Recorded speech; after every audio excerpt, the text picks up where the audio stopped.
So thank you guys for attending. We're going to open it up for some questions now. You guys have been great and super active in the chat, so blast away. So you had asked, will we be with a group the whole time in residency? Also, if we left maybe 30 minutes before, okay. So in terms of groups, yes, you will be in groups the entire time. So like I mentioned at the beginning of the presentation, some of the sessions will actually be with the larger Walden student community. So there will be students within your own program within the same year, but also students from your own program in their second, third, and fourth residency, and students from other programs within their first, second, third, or fourth residency. So you will always be surrounded by people the entire time. And thank you, I'm glad I pronounced it correctly. So you will be surrounded by students and faculty members the entire time. In terms of leaving early, no, make sure you stay in your residency the entire time until you receive the okay from your faculty that you can leave. Faculty understand that residencies can be really long. Faculty also understand that you are coming to residency while attending your online courses.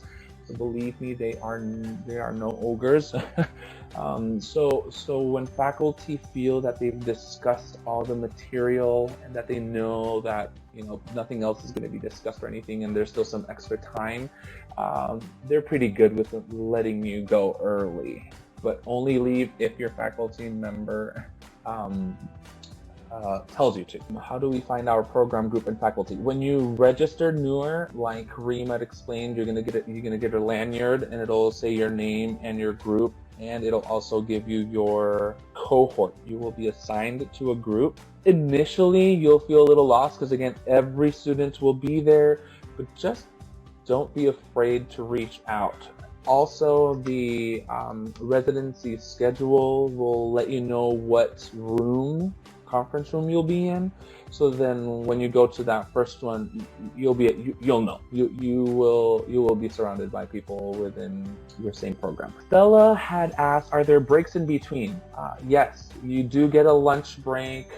Usually you get like a 5-10 minute break in between sessions, so that you can go to the restroom, and you can always like stand up, walk out, go to the restroom if you have to in between or whatnot. As long as you're in your session, the entire time, and you're present and you're actively participating and so forth, you should be fine. But yes, you do get lunch breaks.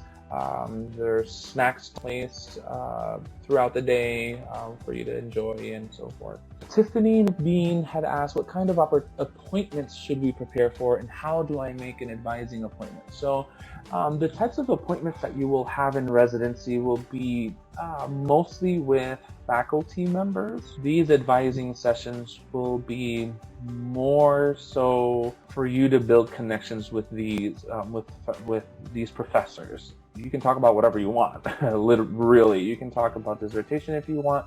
You can talk about your experience as a new doctoral student.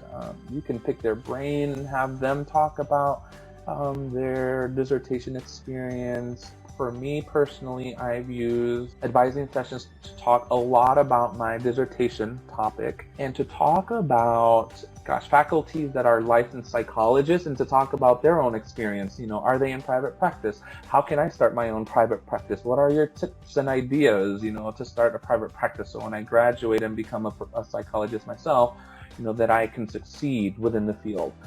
So these are just opportunities to build those networks, build those connections, and just gather information that you would not necessarily obtain in your regular classroom.